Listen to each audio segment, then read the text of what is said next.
Hey, I'm Matty, and this is Moses.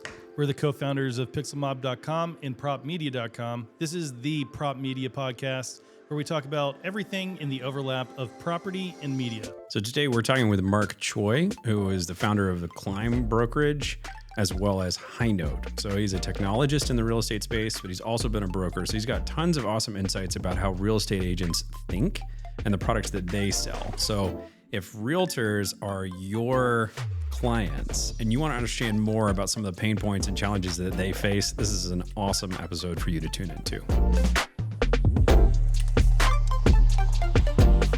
All right, Mark, it was great to meet you a few weeks ago, and I would love to I think most of our viewers wouldn't know you in particular. So I'd love to just get a little bit of your story of Mark from computer engineering to San Francisco to now software with HighNote. Just what was your story coming into the real estate industry? Yeah, I did a master's degree in electrical and computer engineering, and I focused on AI. This was back in the 90s, mid 90s, and AI had a boom and a renaissance, but then it quickly fizzled out as they realized they couldn't do as much as they could now today. Yeah. But I was always at the intersection of tech and business, so really interested in applying technology to business problems. So I worked for Citigroup for a number of years. I had a patent on using location-based services with cell phones to mitigate fraud, credit card fraud at Cool. Citigroup. And yeah, and I got kind of tired of the big company. Citigroup is a massive, massive financial services company where innovation is not exactly at the forefront. Security is at the forefront. Sure. But yeah, but as you can imagine, it's a huge boat, and you can only hope to try to move it in a certain direction, and you'll generally fail, right? So you have to carve. Yeah, All right, it you're gonna sounds try like to carve. the real estate industry. It sounds like real estate industry, right? And so I moved to San Francisco, where everyone seems to want to move to get rich, and I started investing in real estate when I moved, and then I said, wow, this is really great. I'm making a ton of money real estate investing and buying condos and homes, and everyone's moving here and it's growing and booming. And then I made friends with my real estate agent, became really good friends with him, and he tells me, hey, you should be a real estate agent, get your license. And I said, what? That's odd. Why would I want to be a used car salesman like you? And I was thinking to myself, but I thought, okay, maybe it's a good idea because I was investing in real estate, and maybe I could get access to real estate deals this way, and Yeah. have a leg up, with from fellow investors, etc. So I started going down that rabbit hole of being a real estate agent, and then I was turned on to this book by Keller Williams, Yeah. Gary Keller, yeah, the Millionaire real estate agent. And it was kind of laid out the blueprint and strategies on how to build a career in real estate, most notably through building a team. Yeah. And he was very much into structured real estate processes and how to structure a sales team. And then so I went back to my real estate agent friend and I said, hey, you know what? We shouldn't be just real estate agents. We should actually make a brokerage or build a brokerage. San Francisco this was back in 2005. It was going up in terms of, industry, tech industry. A lot of the tech industry and the giants were all trying to move to San Francisco because they realized that they can't attract talent to come down to the peninsula in San Jose and areas like that, Mm. where there's very little cultural opportunities for younger employees. So they started migrating to San Francisco. And we saw these trends, and companies were building headquarters in San Francisco. And I just said, hey, you know what? This is a great opportunity to just start a cool new real estate brokerage, an independent brokerage that can bring a lot of elements of city living and stuff from New York City, urban living, loft living, high rise living, condos to San Francisco and build a brand around that sort of brokerage. We were very big into lofts, sophisticated condo residences, high rises. That whole sort of living really hadn't taken effect or hold in San Francisco, which is very much a a low-rise town. It's very much about Victorians and neighborhoods and Edwardians and you know, hilly backdrops and things like that. City living was not it's not in the DNA of San Francisco, but it was changing. And so I said, why don't we start a brokerage? And that brokerage became Climb Real Estate. And Climb Real Estate, we use a lot of tech and we use a lot of aspirational branding and a lot of Gen Z branding to grow this brokerage into one of the top fastest rising brokerages in the country. You know, at one point we cracked the top 200 list of brokerages in the country, Wow. and then it got yeah, and it got attention from Inman, it got attention from Reese Media, I got attention from all the real estate rags at the time, and Realogy, it got the attention from Realogy, which is now Anywhere, and is now going to be Compass eventually. It just keeps Yeah, changing. Yeah. yeah, it keeps changing. Um, you know, so they purchased us, and you know, that was a long chapter and an interesting history and story in itself. And you know, we decided to sell the Realogy because Compass was coming to town, Hmm. and they had this history of poaching and destroying the competition by buying up market share and buying up brokerages. So we said, oh my God, we gotta do something. And so we ended up selling to Realogy, and the idea was Realogy wanted to use Climb as their sixth franchise. And you know, alongside Coldwell Banker, Sotheby's, ERA, Better Homes and Garden, Corcoran, and I think that was it. But we were going to be the sixth one, and we were going to be the younger, hipper brokerage brand that was going to be an urban brand, Hmm. right? So they were gonna build us out. They made this announcement. They purchased us, and they made this announcement that they were going to franchise out Corcoran, which was going to be their luxury brand, and then Climb, which was going to be their hip, cool Gen Z techie brand. Um, and you know, I left Realogy before that even happened because I could see what was going to happen. It was going to be very much like Citigroup, um, Hmm. this massive bureaucratic company that was more concerned about one thing, and that thing was not what I wanted to do. You know, in Citigroup's case, it's stock price and security, and in the real estate company's case, it's stock price, right? So at least in Realogy's case.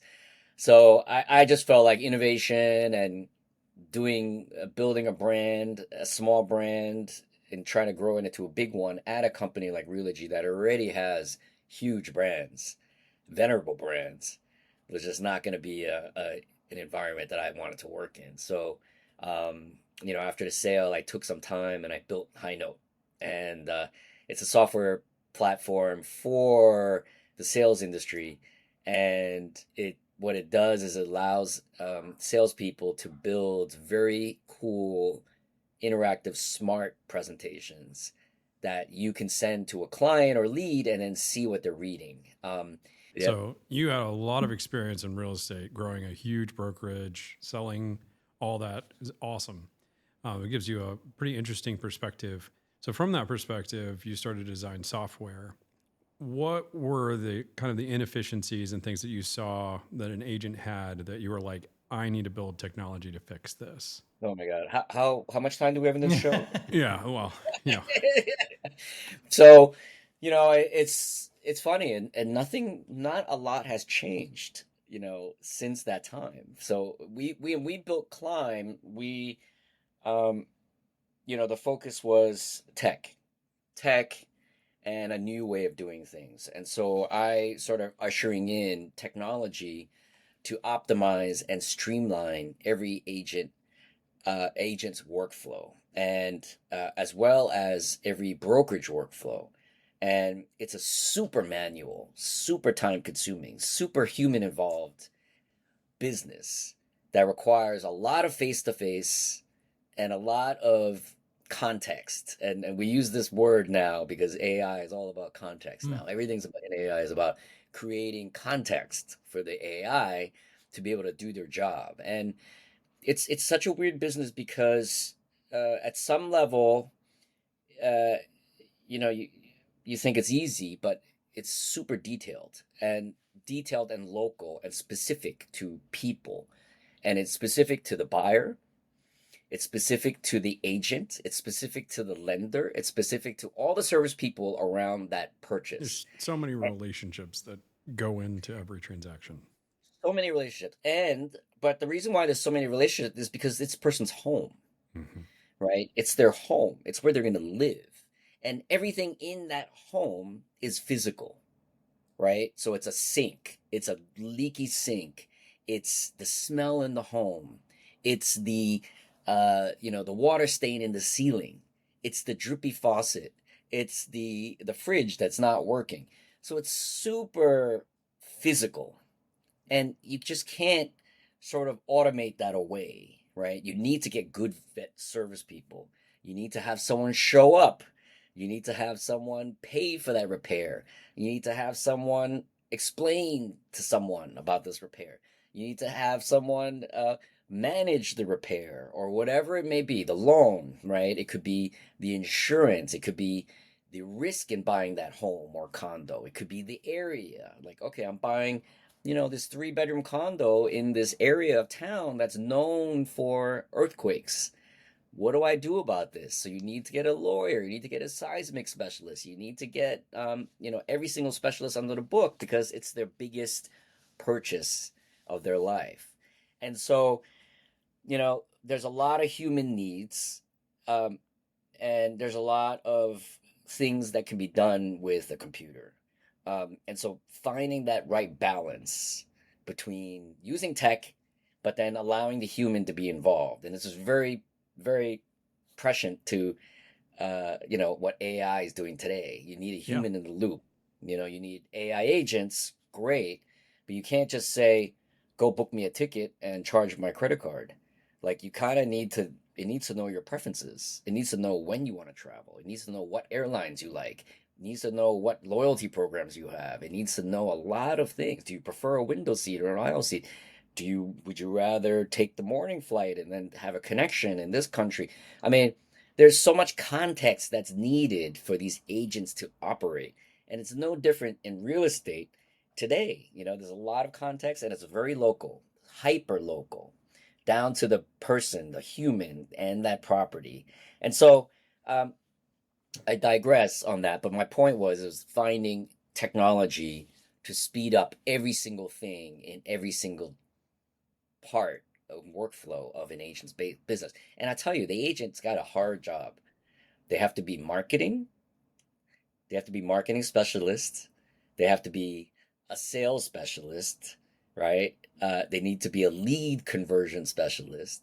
And then once they're a sales specialist, they sell something. They need to have client services skills, and they need to have project management skills. Let's say you have a listing, you need to take photos of the listing, right? You need to have a great photographer. And then when you get the photos, what do you do with those photos? Well, you need to process them. You need to figure out how to get those in formats that you need for all the different marketing that you need to do. Property statements, websites, social media, whatever it may be. And you need to have copy written. And you need to have web pages built. You need to have designers. You need to have virtual stagers. You need to have tours.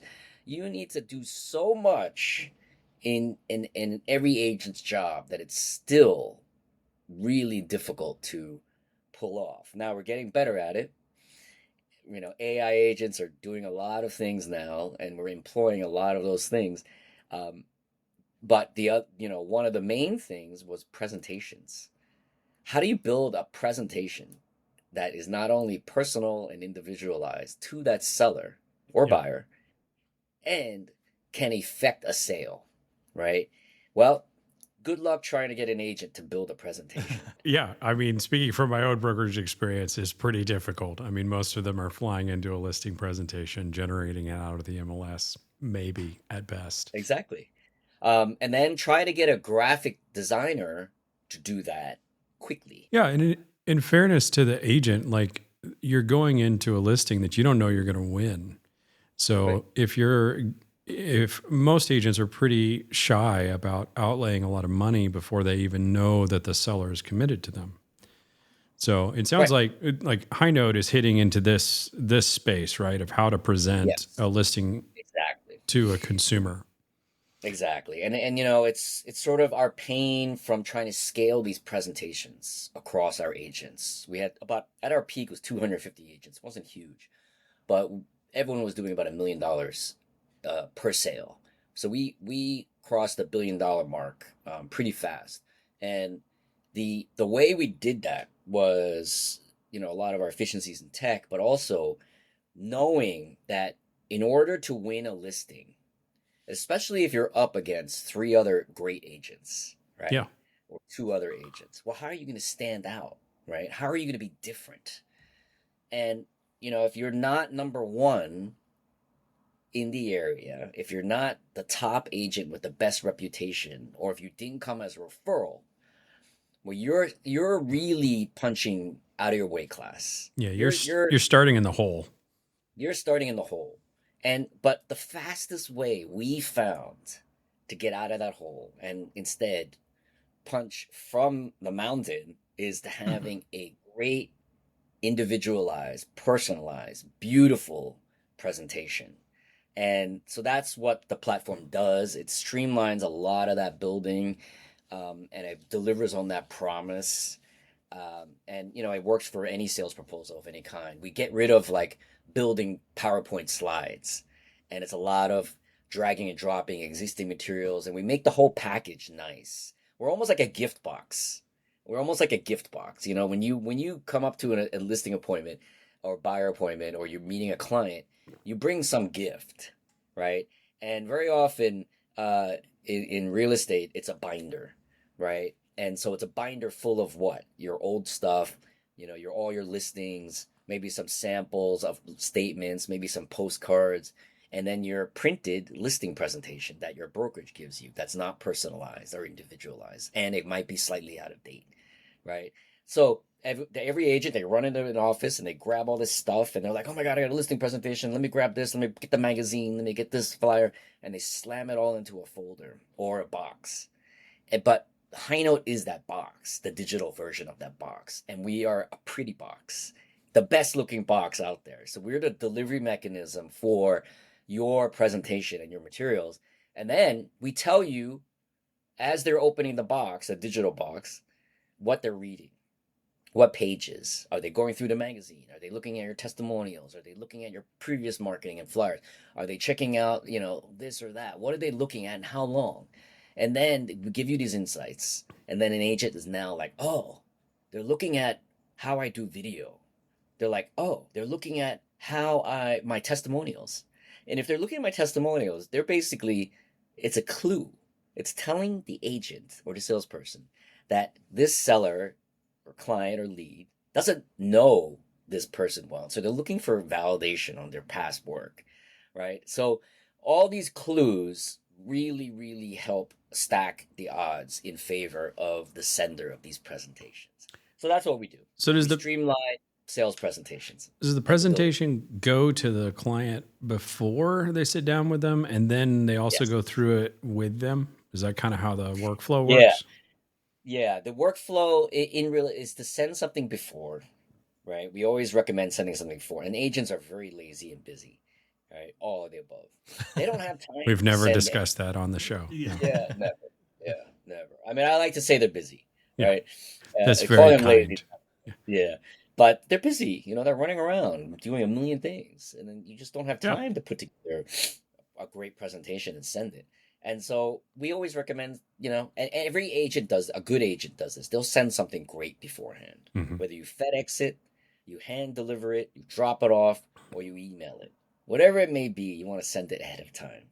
And so that's the pre-listing presentation in the industry. That's what they call it, the pre-listing presentation. Yeah. It's what you send before the listing presentation, before you meet. And the idea is to warm them up, right? To warm them up so that your in-person meeting is a successful one. Because you don't want to show up cold. You don't want to be like, hey, yeah, it was great. Yeah, thanks for texting me. We're now I'm meeting you for the first time and first interaction. No, every great agent or great salesperson warms up the client. Yeah. And then you do it by sending something great, not something half-assed or something that's a 5 out of 10. You want to send a 10 out of 10. You have one shot at winning this thing. And this thing could be worth 30 $25,000 to your bottom line. If it's $1 million sale, that's $25,000, right? An average sale now is 500, I think, in the US. So an average commission is 2.5%, 3%. That's $10,000. Why are you not playing for keeps? Why are you not playing to win? There's no second place here. So we say, you need to send. We teach agents, you need to send something ahead of time. It's do or die. It's a game of inches. Every little thing you do is something that your agents or their competitor agents are maybe not doing, or if they're doing it, you're at least at par. So we it's a tool that we developed with our own, you know, observations and learnings on how to build a great market share, build a great brokerage, build a great business. And that was just one of the many tools that we built at our brokerage to try to streamline operations because it is a tough business. What kind of things go into one of these presentations? Yeah, it What are would the be like components? yeah, components could be like a video, like in a video introduction, like, hey, Mr. Buyer and Seller, Mr. Seller, I'm looking forward to meeting with you at 222 Green Street. I'm really excited to meet you and to take a look at your unit and to understand what your goals are and to outline how I am the best real estate agent for the job or something like that, right? So a video, it could be PDFs of booklets, listing booklets, and presentations that your brokerage provided for you. Like why your brokerage? Why is Compass the best brokerage in the area? Why is Sotheby's the best brokerage in the area? And what are all the great things about the brokerage? What are all the support that you get if you enlist this brokerage? And then things like your testimonials, right? Either a page, like a link to your Zillow page, or maybe you created a page of testimonials. And then things like your past sales, right? Every seller wants to know that you have experience selling a home just like theirs and not like a condo when you're trying to sell a house, right? They're very different sells. Or maybe selling in their neighborhood, experience selling in their neighborhood. Like, have you sold any homes in my neighborhood before, right? You know, uh, Maybe 50% of the time, a seller will go with the neighborhood dominator, the one that sold the most in the area, right? Just because they have experience, they have the reputation, all that stuff. So you want to show that you sold properties either in the area or homes just like that home, or you've done a lot of sales everywhere, but you need to show something, your track record, right? And then maybe you send something like a pre-filled out listing agreement or maybe a blank listing agreement just so that you can, it's close, it's sort of an assumptive or presumptive close where you're sending the contract ahead of time, and it signals strength. The best agents do this. It signals, hey, I'm a professional and I'm a top agent and I'm going to be coming here to sign this agreement with you because that's what I usually do and I always get my thing signed. It shows strength. But if you send it with something like a smart presentation like HighNote, we tell you if they're reading that document. Yeah. And so it's a cue, right? It's a signal, and it says, wow, this seller's interested, right? And then you show maybe other components would be like, hey, this is how I market properties. I use this technology to do photos. I use this thing to do virtual tours. I use this to do virtual staging. I have a big email distribution list. I have a big social media distribution follower base or fan base. I do YouTube videos, whatever it may be. All this stuff is everywhere. And it's a lot of stuff that an agent needs to bring and deliver. They also need to talk about how a sale happens. These sellers, you might have sold a home once or twice in your life before, and it may not even be in this area, right? So you're probably not experiencing it, and so you don't know. So you need to be explained how a sale works. What are the steps? What are the processes? What are the things you do to get the highest price? So all of these things are just a nightmare for a busy or lazy, busy salesperson to get together, right? And put together into one thing. And it's a very unique industry in that way because the collateral is not uniform. It's not in some, uh, uh, marketing department's drive folder, right? Because you're your own marketing department. You have your own business, right? So sure, the brokerage has their drive folder for the brokerage stuff. The company has their drive folder for the company stuff, but you have your own individual stuff. And so everything's everywhere. And so we built a tool to streamline that whole process for these agents, and it's been a game changer for so many of them. You see a lot of real estate listing presentations, it sounds like. What do you see in the ones that win? Do you see a lot of professional media, photos, videos, 3D tours? Like, what do you see in the ones that actually win that's related to the media they use to produce it? Yeah, I mean we always say it's got to be three things. One, it needs to build trust. It needs to build trust. So that means competency, right? So it needs to be not fluff, is the bottom line, right? It needs to be the proper balance of sales, marketing, but also informative.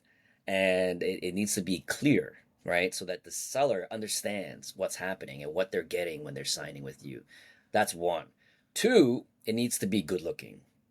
It needs to be beautiful, right? It needs to be not a Google Doc, right? It needs to be heavy with imagery, professional photos. It needs to match. It needs to be on brand. So it needs to be visual, right? It needs to be visual. And three, it needs to be personal. It needs to be about them, not about yourself or your brokerage, right? And so you just can't be sending something generic. It needs to be personal. These sellers and buyers, they need to know that you are looking out for their needs, right? And you're going to be a fiduciary to them. That's ultimately why they're hiring a real estate agent. So they need to know that you're going to be going to bat for them. And so these three things are what we find are the winning formulas. And these listing presentations that we see in the industry people use, they're always missing one of those three things.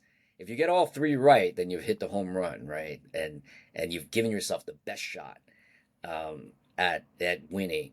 But those three things are how I would summarize it. So normally we're talking with realtors that are looking for photos to market a listing they just took. But in your case, you're actually talking about a different kind of photography and videography. Maybe it's portfolio pieces from past listings, but do people actually create specific like media to really supercharge these kinds of presentations? Like, have you ever had like power user clients like have particular relationships to really personalize these things into really stellar media? That might be a different kind of offering that photographers could offer. Yeah, I mean, especially if it's a big listing, like let's say it's, a $10 million listing, right? They may do pre-marketing. In other words, they may already build some marketing um, of the home and maybe showcase that. Look how great I am. I've already done all the marketing They or do have like a this. shoot before the listing, like before they even Yeah, take the listing, they'll go shoot the house. How do maybe. they get to do that? Yeah, I mean, they'll run out you know, I mean, today, back in the day, they would maybe send out a photographer, but today with these phones, the phone cameras are so good that if you take it at the right angle and the right filters, it's almost imperceptible whether it's professional or not. So a lot of these agents will go out and do that, right? Or some will just do a street view, like a Google Street View, Yeah. and they'll personalize it that way. Some will build websites quickly, right? Hmm. Because you could build a website very quickly with stuff. Some will use automations to do that. Just input the address and they'll pull all the tax record information and the Google Street View and they'll put something up, right? Um, but I would say though the great majority, 99% of them, uh, will just they'll just showcase their old stuff, Yeah. their most recent thing, their best projects, or the ones that are most relevant to the property they're trying to sell. You talked a little bit about this, but how does visual content from photographers and videographers integrate into high note presentations? Like, what does this actually look like? And If someone's trying to sell a house, how does this media affect these presentations? We make it so drag and droppable, right? The integrations, we have Unsplash integrations, right? We have ChatGPT integrations, but bar and CRM integrations. But far by and large, they're links and drag and drop. So you could grab any link from anywhere, from any product, and as long as it's shareable, drag it into the HighNote presentation. And then what we do is we show a preview of it, and then the opportunity for the receiver to click on that link and go out. So, let's just pick an example like Matterport. They have Matterport links everywhere, right? Yeah. Or some, picture technology. I've never used your product, but maybe it's something where you have a slideshow, or you have some video, right? Dragging that link and just dragging it right into HighNote, pasting it right into HighNote, then it creates a slide for you instantly. And this is the way agents like to work. They don't like to sit there and build slides and then show that, they don't have time for that. They want to, it's almost like building an email. In an email, you're typing the email up, you're putting links in the email, and then you're adding attachments. But instead, we make the email look pretty, right? We make the Google Drive folder, right? If all the materials look pretty, that Google Drive folder is actually a presentation of materials, almost like a playlist of materials. So each of the items is an asset. And so that would be maybe an image, maybe a video, maybe a slideshow. It could be an online website. It could be anything, a file. It could be media, any sort of media you wanted, and it's mix and match. And integrations would be great. It's just there's hundreds of them you need to build for Yeah. that stuff. Yeah. Yeah, so we make it light. Links and uploads basically is the majority of them.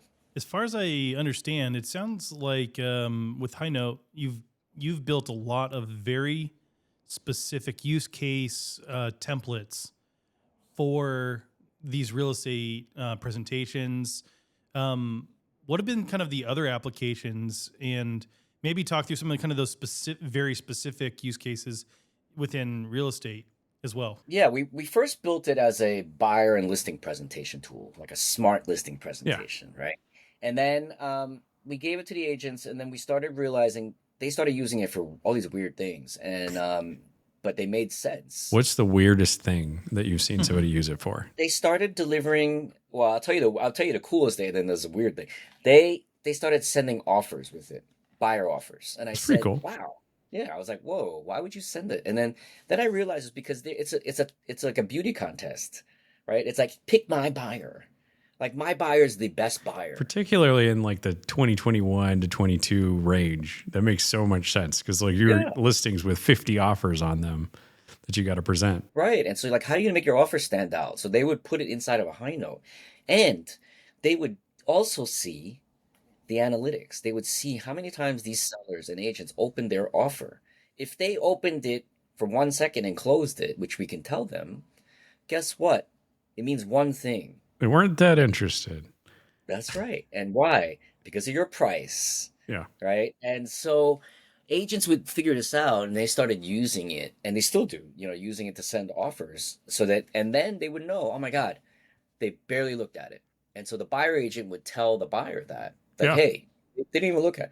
So then they would restate their offers. That's interesting. So it almost gives them a mulligan to try again if they really didn't Yeah, get any engagement. And that's right. it also would give an interesting like enforcement mechanism because like one of the shadow complaints in real estate is always like, well, did you even present my offer? Like That's right. particularly when there's 50, like did you actually present all of them or you just cherry pick the top Read five it. and send them over? Right. And just pick your own offer, But they could the know, like, did they open it or not? it's happened once, this or at least more than once. Someone told us this, that they sent it to this agent that's notorious for trying to double end deals. Yeah. Send it to his And own client instead of yeah, presenting all the right. offers. Right. And then he noticed that she didn't even open the offer. Yeah. That's a big no, at least in our market of like, It's a you huge can get in no-no. big trouble over here. You could lose your license for this. This Yeah. is like, you're just you're steering. You're not presenting all offer. I mean, name the infraction. You're Yeah. trying You're to not double in thing. Yeah. you're not being a fiduciary. You're Right. steering toward what gives you better interest rather That's right. than necessarily giving the consumer all the options.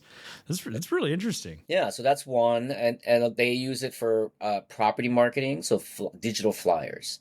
So they want to send out a link of all the stuff they've done for the home, either to a buyer, an agent, or the seller, and show the seller, hey, this is everything I've done for you. This is I'm earning my commission. This is everything I'm doing. So, right, and Yeah. then that could dovetail into a seller portal.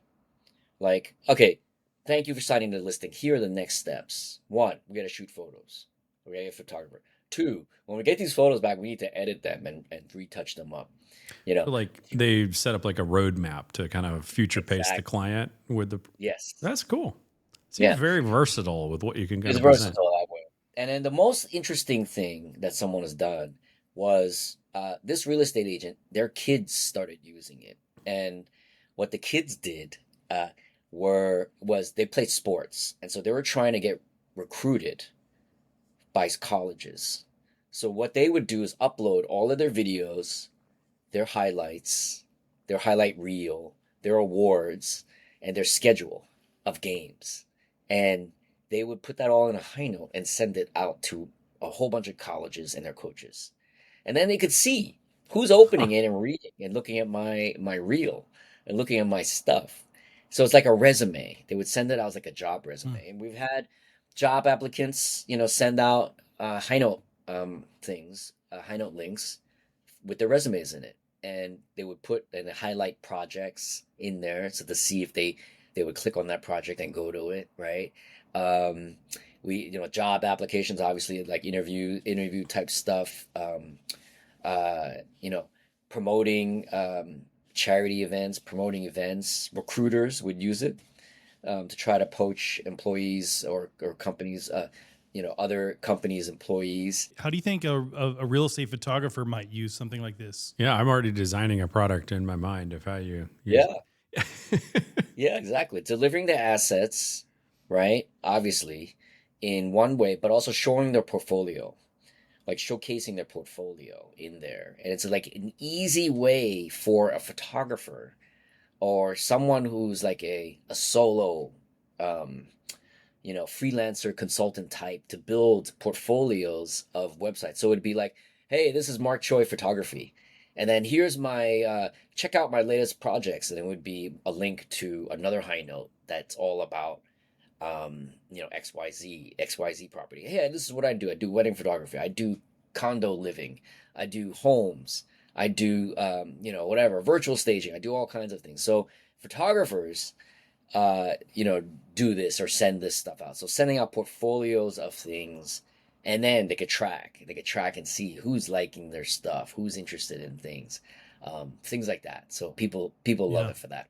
I Yeah, think it's really interesting the application of treating it as it was built as a sales tool to be able to have a customized presentation that you could send out that's unique. If you're prospecting and you're talking to 20 customers in a week, making those like custom videos like you're talking about, and throw in your little like sizzle reel and a portfolio of your top 20 photos, some pricing, and then yeah, you kind of have a template that you can use and just customize it and make it bespoke for each customer and send them out.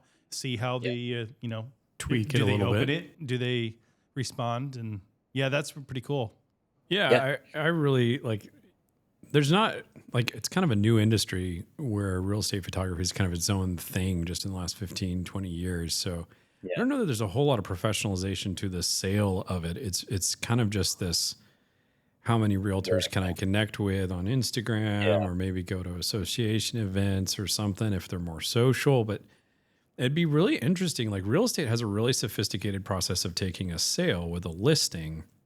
I wonder how that could be adapted into photographers like growing their book of business because I mean it's a good sale if you land a good realtor that's doing a couple dozen listings a year. Like yeah, that's a multi-$1,000 account for a yeah, photographer. absolutely. It'd be worth some thought of how do you land that thing instead of just, oh yeah, I can probably shoot it on Thursday. Is that cool? Right. Like, Yeah. but they're photographers. They don't know what to do. And that's why marketplaces exist, or word. But there aren't a lot of great marketplaces. I know you guys are building one, and it's well needed, because right now the way it works, this is the way agents find photographers. They email everyone on the team, "Hey, who's got a great photographer that they're using?" Or And who then has it's one that can shoot this on Thursday? Or right. And then it's a whole, reply mess in email. That's the state of the art. Or maybe Slack, in Slack, or in their whatever group they're in. That's the way it works. And it's all word of mouth. And then once you establish a relationship with a photographer, you kind of hold on to them and you're like, okay, this is the one I'm using. But they're not always available. Yeah. They're not always available. And you need someone like, hey, you like that guy's photography, but doesn't do video. So you need a videographer too, or you need someone that does it the way you want it. In what maybe they're charging too much. You need a cheaper one, and you're in this area, and that. It's a mess. It's a total mess. So We understand this. Yeah. yes, we've seen that a few times. yes. All right, Mark, we got a few like rapid fire questions here to maybe round this out. So just off the top of your head, what's your hot take on each of these? Kind of keep it a little short. What technology do you see as you're interacting with agents that you think they should be investing in right now that most of them aren't? Oh, like a AI agent. Yeah.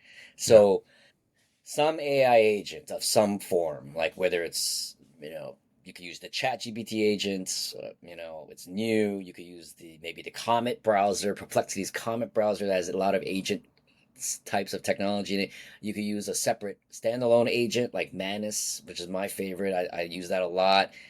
You could try something like Lindy, anything like this that can take entire workflows off your plate, multi-step tasks, because that's what agents need, right? Sure, nice to have a They're property busy, description. right? They're busy. Yeah. Nice to have a property description written. Sure, that's a one-shot thing. What about like getting the whole thing done, right? Getting Yeah. getting the whole thing uploaded to MLS and pictures. I mean, we're far from that, but you could see this coming, right? Every single tool and workflow is going to have some kind of agent that's going to be doing this, and you better get on it now. And because they're out there, and you can streamline your business tremendously. So AI agents to do every single tasks that an agent has, everything from marketing to sales, follow up to listings, to servicing clients, to researching legal documents, to paying bills, whatever it may be. Agents are going to change everything in a real estate agent's business. What's one thing agents waste money on in their tech stack? In tools that they don't use. Yeah. Right? There's They a pay lot for of it, but they don't actually execute on it. they don't execute on it. And, I'm also to blame for that too. You buy something and you're on Yeah. subscription. We all And do you that don't a little even bit. know yeah, we all do that, but agents in particular, because they're buying what they're doing is they're buying the hope Yeah. that they're going to use it, right? And they end up not using it 99% of the time, because they're sold. They're sold on, hey, this thing's going to improve your sales and convert your leads 100,000%. And they're like, great, I'm going to buy it. And then they don't get on it. So, there's a lot of that in the business, and that's why there's so much churn in the business. As a result, they just get too busy and don't use it. So, because there's not one particular technology, I would say, and it just depends on the agent. Like, there's just I think it's just they stuff that they don't use. They sign up for it, they don't use. You sure you don't want to take a stab at a competitor right now? Like, yeah. Maybe just generally. Yeah. Yeah, generally, yeah. I'm not gonna do that, but All right. How about a tech that every agent or photographer should use, but you think that most don't, beyond just an AI agent? Because that's probably brand new to a lot of people. Maybe think more like legacy tech. What do you think most agents need that they're not really engaged with yet? Yeah, I mean, I'll tell you something. There is two areas that are a problem for real estate agents, and that I find. There's a lot of good agents out there, Yeah. right? They're knowledgeable, they're capable, they're competent, they care, and they know about the market, and they care about their clients, and they care about their clients more than their commission, and they're very competent. However, nobody knows it. And why? Because they don't know how to market, right? And they don't know how to put themselves out there and put that billboard on the street. or put that website presence, or do that social media, or make that video. And the two areas where they can do those things that they don't take advantage of are social media scheduling types of apps, right? Because that's Okay. like the main way an agent today can reach their sphere, right? An app that can actually post on multiple channels. I don't think many agents do that, right? Obviously the top social media agents, sure, they do that, but the average agent, no, they'll post on one thing. Every once in a while, whenever they have a listing or whatever. That's right. That's right. But they know a lot. They're like, hey, they just ran into a listing and they just saw like beautiful listing. But how do you tell someone about that, right? Unless you're gonna get on social media systematically on social media and then make this huge post about it. Then you're on one channel and then you hit your 200 followers one time, right? But having like an app like Later or Buffer or some sort of Yeah. AI-based social media scheduling app that hits multiple channels is something they don't do. The other thing they don't do is write enough content, blog content, right? Something like that where they can write about stuff on their own webpage or their own blog that sort of is long form content, right? So it's like blogging, publishing, or have your own Substack, whatever you want, but telling the world that you know something and that you're good at something. Agents do not do this on a regular Mhm. basis, right? YouTube videos are too difficult, right? Long form stuff to get produced well are very difficult to do. And sure, there's agents that do it, they do it well. But what about the other 99.9% of the agents who are being told every day they need to make video? Great, making the video is the first thing, but you're not going to just post this video online somewhere. You need to get it professionally edited and produced and cut and have thumbnails and then have the right hashtags and have the right channel and then grow that following. And I mean, it's impossible for an agent to do, right? But they can post on social. They can write blog articles. They just don't do it. And so I think that's one piece that's missing between getting an agent's expertise online somewhere. And that's why you end up having everything is word of mouth and everything is on who do you know? What agent do you know? And then going to Google or Yelp and reading their reviews. I mean, you know, but really they need to be doing more marketing Yeah, on it's the Yeah. low hanging fruit. Yeah, And for sure. virtually every agent's website is pretty much exactly the same, unless they're doing the things you're talking about. That's creating unique content that isn't just an MLS feed in some Exactly. website wrapper. Exactly. Okay, That's right. last question for you. Where can people try HighNote and follow you? Yeah, so it's highnote.io and it's highnote.io. And it's a free trial. We're actually having a free version coming where you can experience the product for free with Excellent. limitation Cool. features. Yeah, so it's going to be coming free. That's going to be at the beginning of the year. We're adding all types of AI specific features for listing presentations. And we've been doing it for the last 2, 3 years already. And then, so we were adding a ton of that stuff, but highnote.io. And then you can just follow me on Instagram. And that's just at Mark Choy. And that's the at sign Mark, MarkChoey. And you can follow me there. I'm mostly on Instagram. So, Nice. Perfect. Well, that's where a yeah, lot of photographers and realtors are too. So that makes sense. All right, exactly. Mark. Well, it was awesome having you on. Thank you for all your insight in the industry. We appreciate it.